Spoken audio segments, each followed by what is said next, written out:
Hai,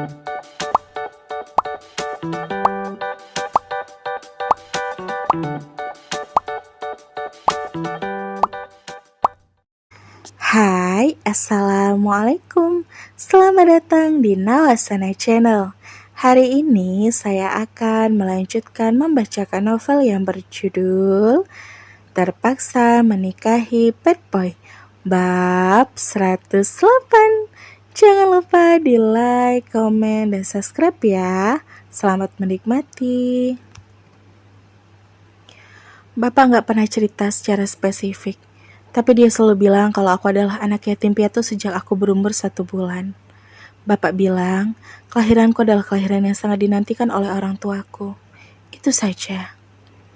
Setelah agak tenang, mereka kembali ke apartemen Irene. Shana membagi sedikit cerita pada Zahran. Zahran mendengarkan dengan seksama. Bapak nggak mungkin bohong. Dia kan sayang sama kamu. Dia nggak mungkin menyembunyikan sesuatu yang buruk dari kamu. Kamu mau percaya sama siapa? Mau percaya sama orang iseng tadi atau sama bapak? Tanya Zahran tetap tak melepaskan perhatiannya walau sedetik pun. Biar nanti aku tanya sekali lagi sama bapak. Nanti kita tanya lagi sama bapak. Sekarang kan waktunya kita nikmati waktu liburan kita ini. Iya, maaf ya tadi aku lebay. Lebay banget nanggapi orang iseng itu. It's okay, itu wajar sih. Emang dasar bangsat orang tadi. Shh, abang, peringatkan Shanum saat Zahran keceplosan mengumpat dengan kata kasar. Iya, maaf. Ya udah, kamu istirahat ya. Besok kan kita mau tur ke Yarra Valley. Kamu mau lihat sunrise yang beda dari biasanya, kan? Lusa kita akan lihat sunrise dari atas balon udara. Iya. Tidurlah. Zahra membuat Shanum senyaman mungkin, menyeliputinya dan tetap memeluk tanpa melepaskan sebelum Shanum benar-benar terlelap. Tangan Zahran begitu lembut membela istrinya agar bisa beristirahat dengan tenang. Tapi hatinya masih panas dengan kelakuan orang iseng yang menelponnya tadi. Siapa orang itu? Memakai nomor Singapura, mengenali Shanum dan juga mengenali Zahran. Dan dengan teganya merutuki Shanum sebagai anak haram sampai berulang kali. Setelah memastikan Shanum tertidur, Zahran beranjak keluar kamar untuk mengambil segelas air. Zahran butuh itu untuk menetralkan perasaannya. Zah, ternyata Irene tidak tidur. Irene juga merasa cemas saat tadi Shanum pulang dalam keadaan yang tidak baik-baik saja. Irene setia menunggu kabar dari Shanum di ruangan santai. Sebentar, aku mau ambil minum dulu, kata Zahran hendak pergi ke dapur yang ada di sudut ruangan. Duduklah, biar mama yang ambilkan, kata Irene sikap. Zahran pun duduk dan menunggu Irene membawakan air minum untuknya. Selang 1 menit Irene datang dengan sebotol air mineral dingin dan Zahran langsung saja meneguknya dalam 2 kali tegukan. Ada apa? Shanum kenapa? Tanya Irene dengan wajah risau. Ada penelpon misterius. Maksudnya gimana? Nelpon ke nomor Shanum. Terus apa yang dibilangnya sama penelpon misterius itu? Beberapa kali dia melontarkan kata-kata yang gak pantas. Sama Shanum? Apa yang dibilang orang itu sampai bikin Shanum terbegitu? Anak haram. Irene tercekat mendengar jawaban Zahran. Tentulah Irene juga merasa murka. Cepat cari tahu orang itu, Zah. Aku akan minta Pak Teja buat melacak nomor itu. Nomornya nomor luar, dan beberapa saat lalu udah gak bisa dihubungi. Ya ampun, pastilah Shanum shock dengan itu. Shanum emang gak pernah tahu siapa orang tua kandungnya. Pak Dharma sang Bu Yayuk adalah orang tua angkatnya. Tutur Zahran kembali menelisik rasa penasaran Irene. Irene semakin teriris mendengarnya. Tiba-tiba Irene dan Zahran jadi berbincang akrab. Perbincangan soal Shanum sedikit mengikis tembok tinggi di antara mereka. Sudah cukup lama Irene tak berbincang membangun topik obrolan dengan anaknya. Takutnya isu itu benar. Sebaiknya kamu lebih dulu tanya sama Bapak Shanum. Sebenarnya buat kita sih bukan masalah dari mana Shanum berasal. Tapi andai ada rahasia besar yang disimpan sama Pak Dharma terus Shanum baru tahu sekarang, itu pasti akan sangat menyakitkan. Irene menyampaikan asumsinya. Itu juga yang ada dalam pikiran Zahran saat ini. Orang tadi bilang kalau ibunya Shanum itu seorang... Ungkap Zahran agak ragu, tapi dia merasa perlu membaginya dengan Irena. Irena tercekat lagi. Dia langsung membayangkan dirinya andai dia ada di posisi Shanum saat ini. Zah, apa kamu merasa terganggu dengan itu? Seandainya dikatakan sama orang itu benar, apa itu akan mempengaruhi kamu? Tanya Irena agak meragu. Aku gak peduli. Aku cuma takut Shanum sendiri yang terpengaruh. Tegas Zahran. Irena tersenyum bangga. Ternyata putranya memang sudah dewasa. Sudah tahu mana cinta yang tulus penuh hati dan mana cinta yang hanya sekedar nafsu. Ya, itu juga yang mama takutkan. Aku yakin kalau orang itu juga connect sama seseorang di sini. Saat tadi aku yang menelpon balik dari ponsel Shanum, entah kenapa dia langsung tahu kalau aku yang sedang menelpon. Aneh kan? Aku yakin kalau tadi kami sedang diawasi. Benarkah? Iya. Siapa sih orang itu? Aku akan cari tahu siapa dalangnya. Sekarang, yang paling penting adalah kamu harus tetap kuat dan setia sama Shanum. Dia butuh kamu. Yang paling Shanum butuhkan saat ini adalah kamu. Jangan lupa, kamu juga harus bisa kontrol. Selesaikan masalah ini dengan kepala dingin. Jangan sampai meluber kemana-mana dan malah bikin Shanum tambah tertekan. Nasihat Irena. Zara mendengarkan nasihat itu tidak ada bantahan karena apa yang Irena katakan itu benar. Kamu ternyata sudah benar-benar dewasa, Zah. Cintai dan lindungilah wanita yang telah mendewasakan kamu. Bukan mama. Karena mama sudah terlalu banyak membuat kesempatan untuk menemani kamu di saat kamu sedang butuh perhatian. Ungkap Irena dalam hati sembari menatap Zahran dengan bangga. Isu liar soal Shanum adalah anak haram tampaknya tak akan pernah mengurangi rasa sayang mereka terhadap Shanum. Justru yang membuat mereka geram adalah pengaruh terhadap Shanum. Mereka tak ingin Shanum kenapa-napa karena mereka tahu andai saja Shanum mendapati isu itu sebagai fakta, maka Shanum akan sangat terluka. Kamu mau makan? Biar mama siapkan makanan buat kamu.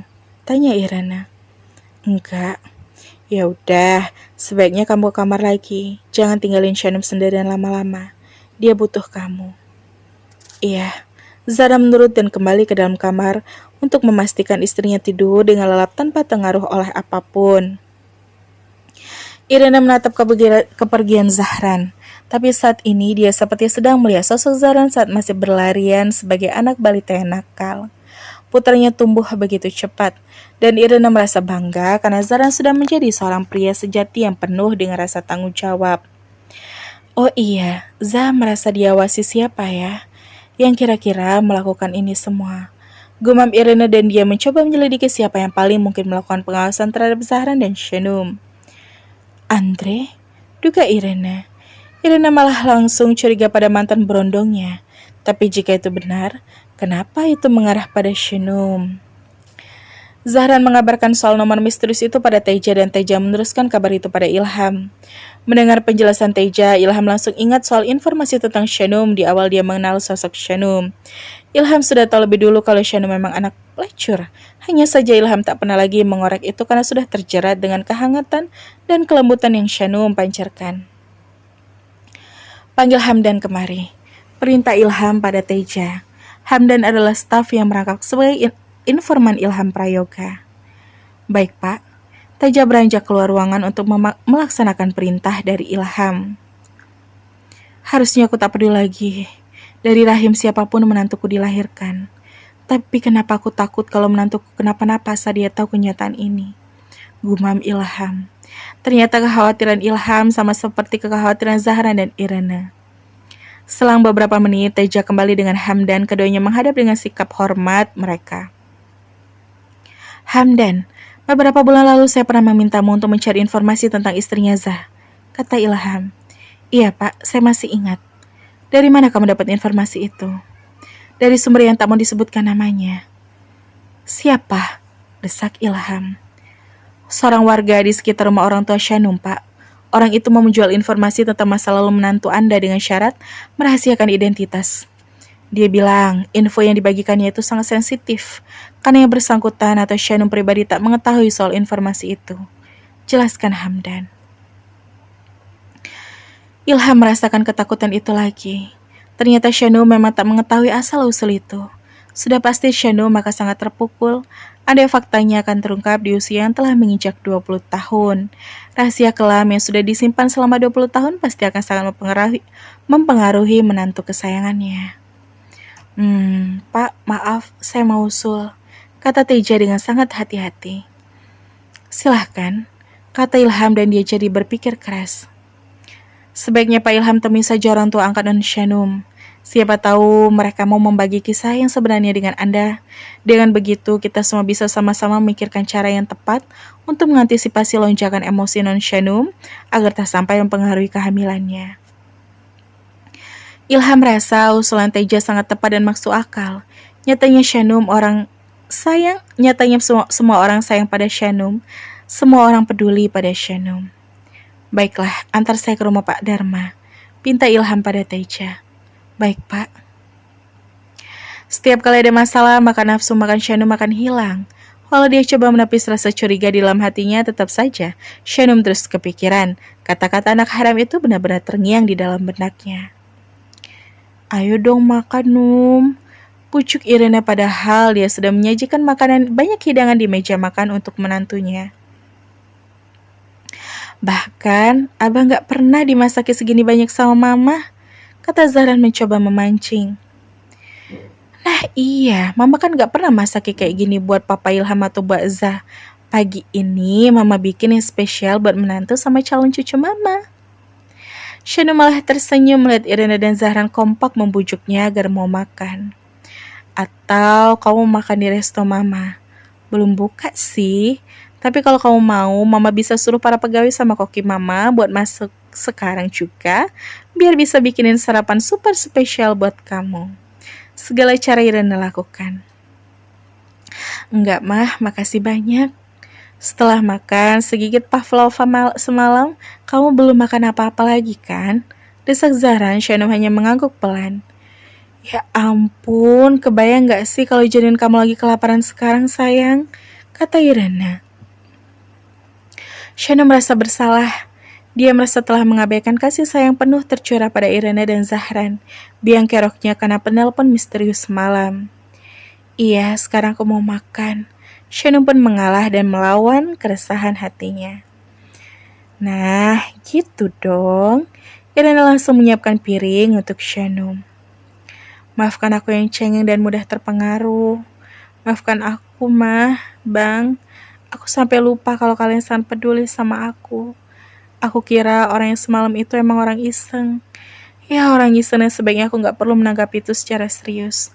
Shanum berusaha mengulas senyum walau tak dapat dipungkiri kalau rasa gundah gulana adalah paling dominan di dalam hatinya saat ini. Dan bersambung sampai ketemu di bab selanjutnya ya. Wassalamualaikum.